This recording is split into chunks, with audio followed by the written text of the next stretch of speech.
आणि आता पाहणार आहोत सविस्तर दिवसभराच्या बातम्या। राज्याचे विरोधी पक्ष नेत्यांसह अनेक नेत्यांनी नोट प्रेसमध्ये छापलेल्या नोटा गहाळ झाल्याचा संशय व्यक्त केल्यानंतर देशभरात एकच खळबळ उडाली होती।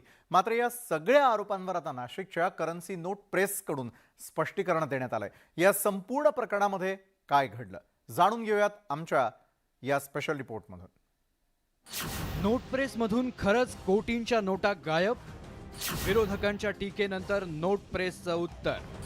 82,000 कोटींच्या नोटांचा मुद्दा तांत्रिक, नोटा गहाळ झाल्या नसल्याचं स्पष्टीकरण।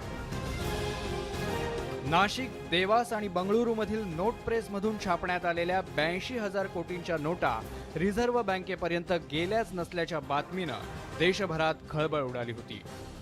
या प्रकरणानंतर विरोधकांनी सत्ताधाऱ्यांवर निशाणा साधला। विरोधी पक्षनेते अजित पवारांनी नाशिकमधल्या करन्सी नोट प्रेसमध्ये छापलेल्या 1761 दशलक्ष नोटा रिझर्व्ह बँकेमार्फत पोहोचल्याच नसल्याचं सांगत या नोटांची चोरी झाली आहे का असा सवाल उपस्थित केला। त्यांच्यासह अनेक नेत्यांनी या प्रकरणावरून सवाल उपस्थित केले होते। कितीदा तुम्ही हे म्हणजे हा काही पोरखेळ चाललाय का, ही काही चेष्टा चालली का? आणि मग ते सांगा ना, ही जी काही बातमी आहे त्याच्यात काय तथ्य आहे, किती चलनामध्ये नोटा होत्या आणि किती जमा नोटा झाल्या ते सांगा। काहीच सांगायला तयार नाही। खोटं असेल तर रिझर्व्ह बँकेने ते जाहीर करून टाकलं पाहिजे किंवा असं काहीच झालेलं नाही। आणि या नोटा वगैरे जे काही गायब झाल्या वगैरे म्हणतात, या वर्तमानपत्राच्या बातमीत तथ्य नाही, हे सांगितलं पाहिजे। प्रधानमंत्र्यांनी जे आहे याच्यामध्ये लक्ष घालावं लागेल आणि सगळ्यांनी जाम विचारावं लागेल, हे जर 82,000 कोटी रुपये गेले तर कुठे गेले। विरोधी पक्षाच्या नेत्यांच्या आरोपांमुळे महाराष्ट्रासह देशभरात याबाबत चर्चेला उधाण आलं। पण आता नाशिकच्या करन्सी नोट प्रेसच्या वतीनं स्पष्टीकरण देण्यात आलंय। India security currency note press मजदूर संघाचे जनरल सेक्रेटरी जगदीश गोडसे यांनी तांत्रिक बाबीमुळे हा संभ्रम निर्माण झाल्याचा दावा केलाय। रस्ता मार्गानं आणि रेल्वेनंही नोटांचा पुरवठा होतो, त्यामुळे काही नोटा 2-3 दिवसांनी पोहोचतात। याची नोंद एप्रिल महिना म्हणजेच पुढील आर्थिक वर्षात केली जाते, त्यामुळेच हा संभ्रम निर्माण झाल्याचं त्यांचं म्हणणं आहे। कुठे किती नोटा छापल्या, किती रवाना झाल्या याची संपूर्ण नोंद असते। तसंच कर्मचाऱ्यांची तपासणीही केली जात असल्यानं नोटा गहाळ झाल्याची केवळ अफवा असल्याचा खुलासा नाशिक प्रेसकडून करण्यात आलाय। असा काही प्रकार घडत नाही। आणि राहिला आरबीआयकडे आपण ज्यावेळेस डिस्पॅच करतो तर डिस्पॅच केल्यानंतर सगळे कागदपत्रांची पूर्तता त्या ठिकाणी होत असते। हा सगळा गैरसमज झालेला आहे। एकंदरीतच नाशिक नोट प्रेसच्या मते नोटा गहाळ झाल्याचं प्रकरण गैरसमजुतीतून घडलंय। त्यामुळे विरोधकांनी नोटा गहाळ झाल्याचा संशय व्यक्त करत मोदी सरकारला घेरण्याचा केलेला प्रयत्न पुन्हा एकदा फेल गेल्याचं समोर आलंय। व्हिडिओ जर्नलिस्ट हेमंत बागुलसह लक्ष्मण घाटोळ, न्यूज 18 लोकमत, नाशिक। भारत राष्ट्र समितीनं उत्तर महाराष्ट्रामध्ये एंट्री केली आहे। भुसावळ आणि मालेगावमध्ये बीआरएसनं जोरदार बॅनरबाजी केली। उत्तर महाराष्ट्रावरती बीआरएसनं का लक्ष केंद्रित केलंय पाहूयात त्याविषयीचा आमचा हा रिपोर्ट।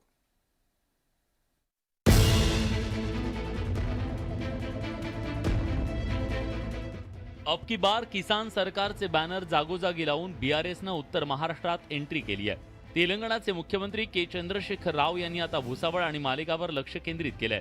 उत्तर महाराष्ट्रावर सर्व राजकीय पक्षांनी लक्ष दिल्याचं एकंदरीत घडामोडींवरून स्पष्ट होत आहे। अमळनेरमध्ये नुकताच राष्ट्रवादी काँग्रेसचा मेळावा पार पडला। आता बीआरएसनेही याच भागात राजकीय शक्ती वाढवण्यावर भर दिलाय। अमुक एक विभाग म्हणून नाही, उत्तर महाराष्ट्र नाही, मराठवाडा नाही, विदर्भ नाही, तर जवळपास संपूर्ण महाराष्ट्रातल्या 288 मतदारसंघामध्ये जे आमचे समन्वयक आहेत ते गावागावात जाऊन के चंद्रशेखर राव यांनी केलेलं विकासाचं मॉडेल समजावून सांगत आहेत। त्याचा उपयोग काही फारसा होणार नाही। त्यांनी किती प्रयत्न केला, काही झालं तरी हा पुरोगामी महाराष्ट्र आहे। इथे सगळे मुरलेले लोक या ठिकाणी आहेत, जसे नेते आहेत तसे मतदारही मुरलेले आहेत। त्यामुळे क्षणिक राहील, थोडेफार त्या ठिकाणी येऊन निश्चित प्रयत्न ते करतायत, ते करतील, पण मला नाही वाटत कुठे एखाद्या ठिकाणी त्यांना त्या ठिकाणी यश मिळेल। आगामी विधानसभा निवडणुकीच्या दृष्टीनं उत्तर महाराष्ट्र महाविकास आघाडीसाठीही तितकाच महत्त्वाचा असल्याचं स्पष्ट झालंय। काही वेळेला राजकारणात स्वतः जगायचं असतं आणि दुसऱ्या टीम तयार करायचे असतात, पाय घालण्यासाठी। त्याला साधारणतः राजकारणाची ही तीन माणसं. उत्तर महाराष्ट्रात विधानसभेच्या 35 पेक्षा जास्त जागा आहेत. त्यामुळे या जागा सर्व राजकीय पक्षांसाठी महत्त्वाच्या आहेत. राज्याची सत्ता मिळवायची असेल तर या 35 जागा जिंकण्यासाठी उत्तर महाराष्ट्रावर राजकीय पक्षांनी लक्ष केंद्रित केलंय. उत्तर महाराष्ट्रात बीआरएसनं शड्डू ठोकलाय. आता उत्तर महाराष्ट्रातले मतदार कुणाला साथ देणार हे पुढच्या वर्षी विधानसभेच्या निवडणुकीनंतर स्पष्ट होईल. Bureau report, news 18 Lokmat. पाऊस लांबल्यानं सध्या महाराष्ट्रामधील अनेक भागात पाणी टंचाई जाणवते आहे. पण नांदेड जिल्ह्यातील एका गावाला मुबलक पाणी असतानाही मागील 3 वर्षांपासून पाणी टंचाईचा सामना करावा लागतोय. यामागचं कारण ऐकून तुम्हाला संताप येईल. नेमकं घडलं काय आहे तुम्हीच पहा.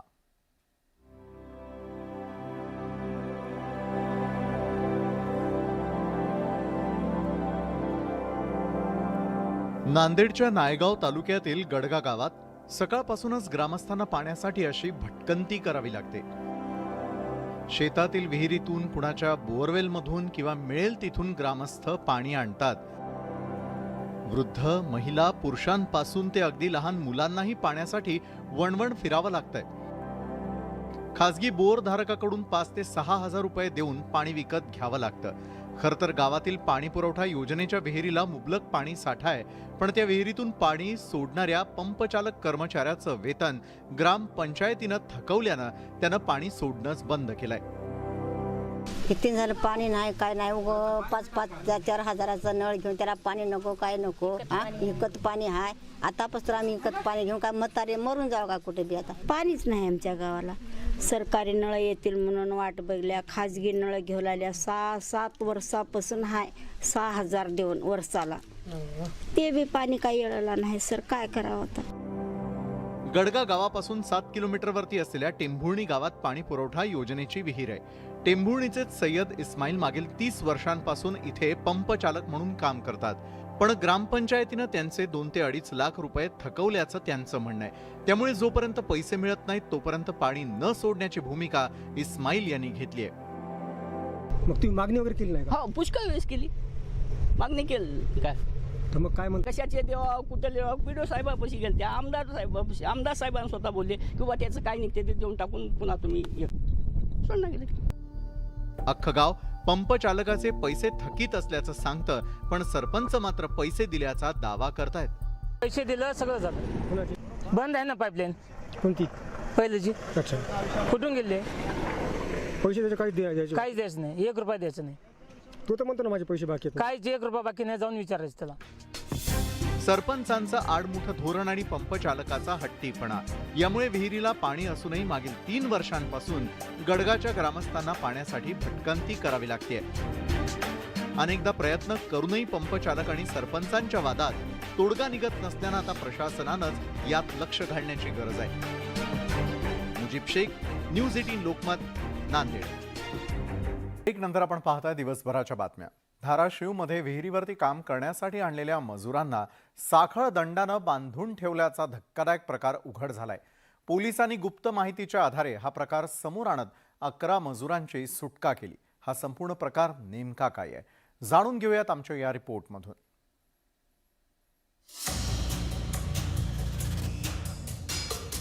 ढोकी पोलीस ठाण्याच्या आवारामध्ये बसलेले हे मजूर आणि त्यांच्या समोरचे हे साखळदंड हे सर्व विहीर खोदणारे मजूर आहेत आणि हे साखळदंड त्यांच्यावरच्या अन्यायाचा पुरावा आहे. धाराशिव तालुक्यातील वखारवाडी इथे संदीप रामकिसन भोगसे या तरुण मजुराकडून दिवसभर बळजबरीनं काम करून घेतल्यानंतर त्याला रात्री साखळीनं बांधून ठेवलं जात होतं. याची गुप्त माहिती ढोकी पोलिसांना मिळाली होती. या माहितीच्या आधारे पोलिसांनी धाड टाकली. यावेळी त्यांना 6 मजूर आढळून आले. या सर्व मजुरांना विहिरीचं काम झाल्यानंतर ते पळून जाऊ नये म्हणून चक्क रात्री साखळ दंडानं ट्रॅक्टरला बांधून ठेवलं जात असल्याचं समोर आलंय. नाही काम केलं की साखळदंड बांधायचे, मारहाण करायचे. संध्याकाळी दररोज 2 गल्लात दारू द्यायची हातभट्टी. 2 गल्लात दारू द्यायची हातभट्टी. त्याच्यात काय मिसळायचे काय माहिती. भून पाडायचे माणसं असून काही विषयच नव्हता राहत. एकूण 11 मजुरांची पोलिसांनी सुटका केली. हे सर्व मजूर हिंगोली, जालना, वाशिम परिसरातून मजुरीसाठी धाराशिवमध्ये आल्याचं समोर आलंय. मुख्य आरोपी संतोष जाधव हा गुत्तेदारी करत या मजुरांना एका आरोपीच्या मदतीनं दिवसभर विहिरीवरती काम करायला लावायचा आणि संध्याकाळी साखळीनं कुलूप लावून बांधून ठेवायचा। त्यांना दिवसा खोल विहिरीमध्ये काम करायला लागत होतं आणि रात्रीचं त्यांना साखळदंडाने बांधलं जायचं। त्यानंतर आम्ही त्या मुलांना रेस्क्यू करून पोलीस स्टेशन इथे आणलं। त्यांच्याकडून काम करून घेणारे 4 आरोपी आम्ही ताब्यात घेतलेले आहेत। त्या मुलांकडे चौकशी करून गुन्हे दाखल करण्याची प्रक्रिया करत आहोत। धाराशिव जिल्ह्यामध्ये मजुरांची वानवा असल्यानं आणि काही ठिकाणी मजूर पैसे घेऊन निघून जात असल्याच्या घटना घडल्यात। त्यामुळे जे मजूर पळून जातात त्यांचाही शोध पोलिसांनी घेऊन त्यांच्यावरही कारवाई करण्याची मागणी होतीये। प्रशासनानं सुद्धा या गोष्टीवर मजूर किती आलेले आहेत ह्याचं सुद्धा ऑडिट आपल्याला प्रत्येक पोलीस स्टेशननं ठेवलं पाहिजे की बाबा मजूर पर राज्यातून किती येतात, पर जिल्ह्यातून किती येतात, हे सगळा डाटा व्यवस्थित करून ठेवला पाहिजे। आणि या सर्व गोष्टी समोर येत असताना असे जे किळसवाणे प्रकार आहेत की मजुरांना बांधून ठेवणं असेल किंवा त्यांना त्रास करणं असेल, असे प्रकार घडू नयेत एवढी आमची या ठिकाणी मागणी आहे। तिथे त्यांना काम देतो असे म्हणून भूमच्या एका एजंटला त्यांची 4-4 हजार रुपयामध्ये विक्री झालेली आहे आणि अतोनात असा अमानवी छळ त्यांचा त्या ठेकेदारांनी केलेला आहे। हातावर पोट असणारे मजूर वाटेल ते काम करून आपली पोटाची खळगी भरतात, मात्र या मजुरांवर अत्याचाराच्या अनेक घटना घडताना दिसतात।